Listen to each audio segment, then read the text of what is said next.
नमस्कार साथियों, स्वागत है आपका सिविल लक्ष्य एकेडमी के Chhattisgarh daily current affairs programme में। पहला प्रश्न है, चित्रकूट महोत्सव कब से कब तक आयोजित किया जा रहा है? तो इसका सही जवाब है 14 से 16 फरवरी 2023 को ये आयोजित किया जा रहा है। चित्रकूट लिखा हुआ है, ये चित्रकूट है एक्चुअल में। चित्रकूट महोत्सव जो है ये आपका बस्तर में जो चित्रकूट जलप्रपात है, जिसको छत्तीसगढ़ का नियाग्रा भी कहा जाता है या भारत का नियाग्रा भी कहा जाता है, क्योंकि ये भारत के सबसे चौड़े जलप्रपातों में से एक है। तो इस यहाँ क्या हो रहा है, चित्रकूट महोत्सव आयोजित हो रहा है और ये जो चित्रकूट महोत्सव है 14 से 16 फरवरी तक चलेगा, जिसमें विभिन्न आदिवासी कलाकार, सांस्कृतिक महोत्सव और सांस्कृतिक कला का प्रदर्शन किया जाएगा। ठीक है, और इसमें विभिन्न जो सिंगर हैं, है ना, जो बॉलीवुड सेलिब्रिटीज़ हैं, उनको भी बुलाया जा रहा है। ठीक है, तो इसको याद रखना है, आज 16 फरवरी तक इसका आयोजन किया जाना है। साथ ही आपको ये याद रखना है कि चित्रकूट जो जलप्रपात है ना, तो फॉल कौन सी नदी पे है ना, तो ये है आपकी इंद्रावती नदी, है ना। इंद्रावती नदी को याद रखना है। इंद्रावती नदी राज्य में लगभग 264 किलोमीटर प्रवाहित होती है, तो इसको भी याद रखना है। और साथ ही साथ इंद्रावती नदी का जो उद्गम है वो आपका उड़ीसा राज्य से होता है ना, तो इसको भी आप याद रखिएगा। और इसकी जो प्रमुख सहायक नदियां हैं वो भी आपको याद रखना है, जैसे कि शंखनी डंखनी को याद रखना है ना, जिनके संगम पर दंतेश्वरी मंदिर स्थित है। तो ये सारी जानकारियां आप इस नदी से संबंधित याद रखिएगा। नेक्स्ट क्वेश्चन है, मोहम्मद शहाबुद्दीन किस देश के नए राष्ट्रपति बने हैं? तो इसका सही जवाब है बांग्लादेश। मोहम्मद शहाबुद्दीन जो है ये बांग्लादेश के नए राष्ट्रपति बने हैं। ठीक है, तो बांग्लादेश के ये कौन से नंबर के राष्ट्रपति बने हैं? तो 22वें नंबर के राष्ट्रपति बने हैं, तो ये भी आपको याद रखना है। साथ ही साथ आपको ये भी याद रखना है कि इनके पहले जो है अभी वर्तमान में जो राष्ट्रपति हैं वो कौन हैं? तो अब्दुल हामिद जो कि 21वें राष्ट्रपति हैं वो हैं, और ये 22 डेट को भी याद रखिएगा, ये अप्रैल तक बने रहेंगे। ठीक है, 22 अप्रैल तक अभी अपने पद पर बने रहेंगे। और उसके बाद जो नए इलेक्टेड राष्ट्रपति हैं मोहम्मद शहाबुद्दीन, वो यहाँ के राष्ट्रपति बन जाएंगे। कहाँ के? बांग्लादेश के। और बांग्लादेश में आपको पता हो कि केवल 2 टर्म के लिए ही कोई राष्ट्रपति चुना जा सकता है। ठीक है, तो अब्दुल हामिद का जो है वो 2 टर्म पूरा हो चुका है, वो 2 बार से राष्ट्रपति हैं। बांग्लादेश की राजधानी आपको पता ही होगी कि ये ढाका है ना। और बांग्लादेश भारत के संदर्भ में महत्वपूर्ण क्यों है? तो क्योंकि भारत की जो सबसे लंबी सीमा रेखा है वर्तमान में वो बांग्लादेश के साथ है। वो कितनी है? 4096 किलोमीटर। और ये सीमा रेखा 5 राज्यों की से साझा होती है। ठीक है, तो वो 5 राज्य आप कमेंट बॉक्स में लिख सकते हैं। और आपको पता हो कि बांग्लादेश की जो प्रधानमंत्री हैं, जो जिनके पास ज़्यादा पावर होती है, वो आपकी शेख हसीना वाजिद हैं। ठीक है, नेक्स्ट क्वेश्चन है, अमृत पैक्स 2023 का उद्घाटन हाल ही में किसने किया? तो इसका सही जवाब है अश्विनी वैष्णव ने। तो अमृत पैक्स 2023 का उद्घाटन अश्विनी वैष्णव जी ने किया, जो कि रेल मंत्री हैं, संचार और इलेक्ट्रॉनिक मीडिया के मंत्री हैं। तो ये भी आपको याद रखना है। ठीक है, राष्ट्रीय डाक टिकट भी इस अवसर पर जारी किया गया है ना। और डाक टिकट के बारे में अगर देखा जाए तो ये 1 अप्रैल 1854 से डाक टिकट जो है जारी किया गया है भारत में। ठीक है, डाक प्रणाली की शुरुआत आप मान सकते हैं इसको। ठीक है, तो ये जो राष्ट्रीय डाक टिकट जो जारी किया गया है ये संचार मंत्रालय द्वारा जारी किया गया है। नेक्स्ट क्वेश्चन है, सोनिया गिरधर गोकानी किस राज्य के हाई कोर्ट की मुख्य न्यायाधीश बनी हैं? तो इसका सही जवाब है गुजरात। तो सोनिया गिरधर गोकानी जो हैं वो गुजरात राज्य की हाई कोर्ट की मुख्य न्यायाधीश बनी हैं, तो इसको याद रखना है आपको। जबकि अन्य जो महत्वपूर्ण न्यायाधीश जो अभी बने हैं इसमें संदीप मेहता हैं। संदीप मेहता गुवाहाटी हाई कोर्ट के मुख्य न्यायाधीश बने हैं। जबकि N Koteshwar Jammu Kashmir high court के नए सीजे बने हैं। और सामिका रवि जो हैं EA CPM नियुक्त हुई हैं, है ना। ये सारी बातें आप याद रखिएगा। नेक्स्ट क्वेश्चन है, हाल ही में नकल विरोधी कानून बनाने वाला राज्य कौन सा है? तो इसका सही जवाब है उत्तराखंड। तो उत्तराखंड ने नकल विरोधी कानून बनाया है। उत्तराखंड के जो CM हैं ये पुष्कर सिंह धामी हैं। राज्यपाल गुरमीत सिंह हैं। ठीक है, तो ये याद रखना है। और सज़ा इसमें बहुत तगड़ी है। नकल माफिया अगर पकड़े जाते हैं तो इनके ऊपर 10 करोड़ का जुर्माना लगेगा और आजीवन कारावास की सज़ा हो सकती है, जो कि कह सकते हैं सबसे बड़ी सज़ा है आपका मृत्युदंड के बाद। ठीक है, तो इस तरीके की सज़ा डिसाइड की गई है ना। और नकल पे प्रहार कह सकते हैं आप इसको। ठीक है, तो ये याद रखना है। नेक्स्ट क्वेश्चन है, विमेंस प्रीमियर लीग की सबसे महंगी प्लेयर कौन बनी है? तो इसका सही जवाब है स्मृति मंधाना। तो स्मृति मंधाना के बारे में हर कोई जानता है आज की डेट में।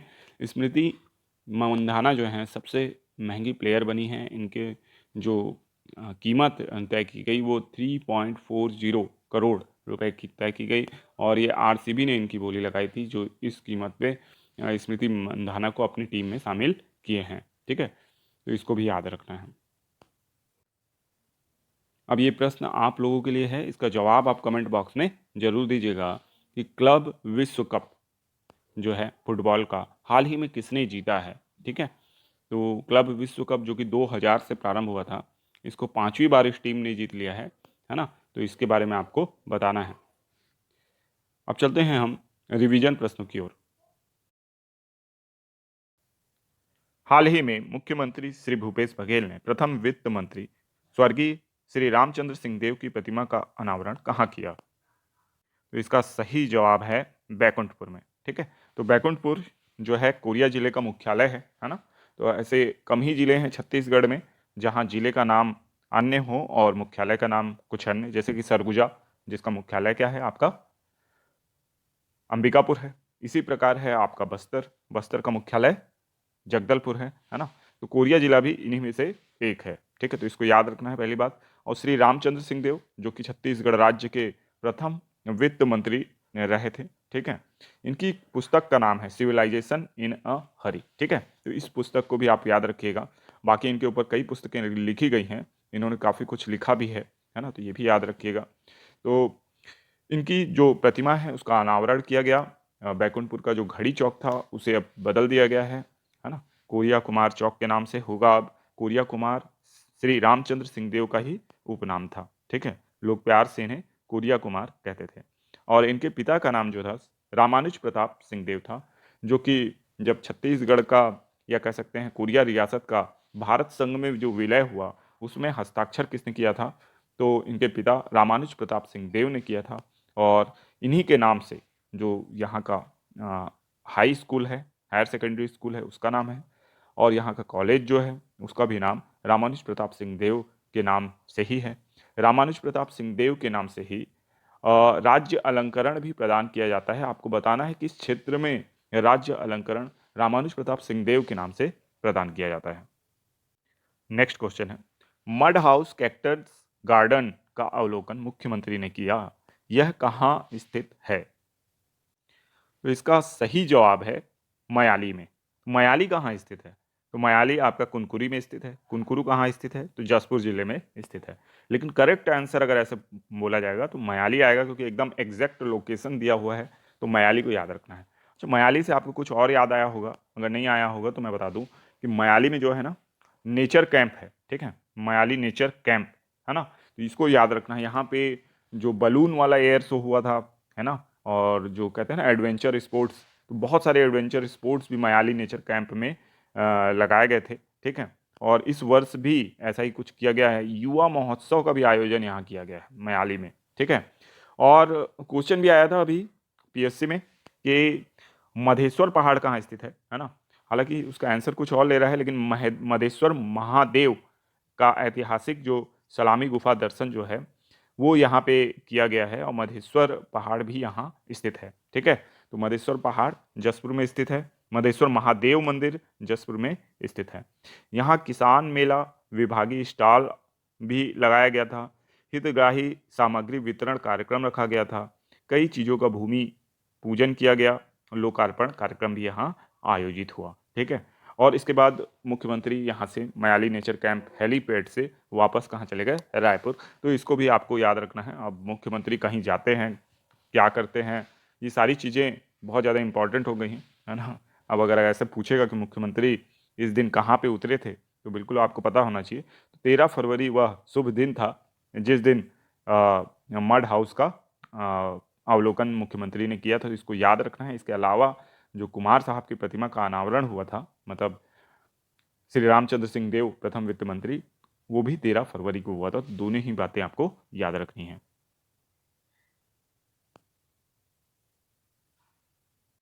नेक्स्ट क्वेश्चन है, छत्तीसगढ़ के नए राज्यपाल कौन बने हैं?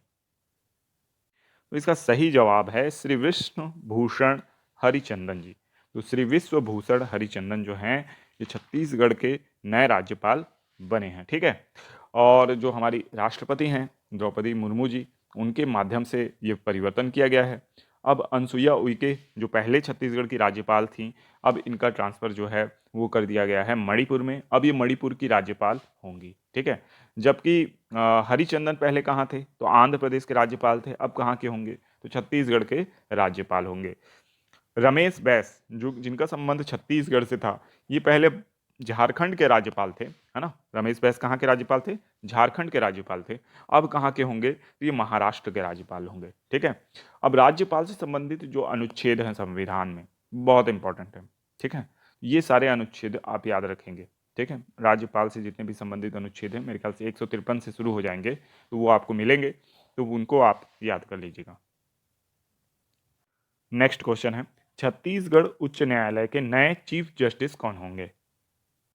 तो इसका सही जवाब है रमेश कुमार सिन्हा। तो बहुत ही फ्रूटफुल वीडियो होने वाला है आप लोगों के लिए। सारे महत्वपूर्ण परिवर्तन इसमें कवर किए गए हैं।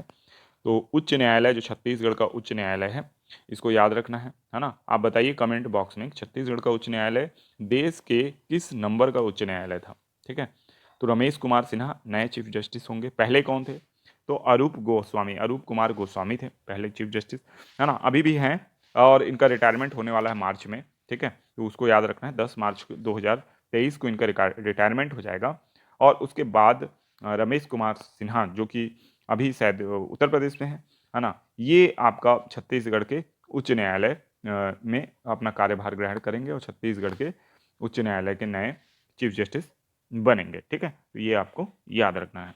इसके अलावा आपको ये भी याद होगा कि जो डॉक्टर RS गर्ग थे, वो छत्तीसगढ़ के पहले कार्यवाहक मुख्य न्यायाधीश बने थे, जबकि WA शशांक जो हैं वो फुल टाइम प्लेस्ड पहले चीफ जस्टिस थे। ठीक है। तो इसको याद रखिएगा।